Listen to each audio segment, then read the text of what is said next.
So let's imagine that you already created your profile in the platform and that you are interested in the program but don't necessarily want to create your own project.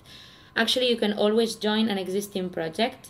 If you log in your profile and you click on Discover, you will be redirected to another page that contains all the projects existing within the platform. So if there's one project that interests you, you can click on it to get more information, and then you can become a follower of the project. This is, you will get a notification when updates are made to the project. You can contribute punctually to it by accomplishing any of the existing tasks of the project that appear usually here at the beginning. Or you can join the existing team by clicking on joining a team, and then you can work with them throughout the program.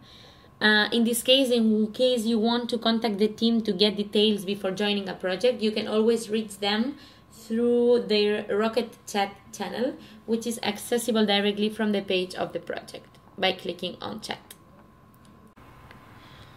I hope this tutorial was useful for you, and if you have any question, do not hesitate to send it to contact@epidemium.cc.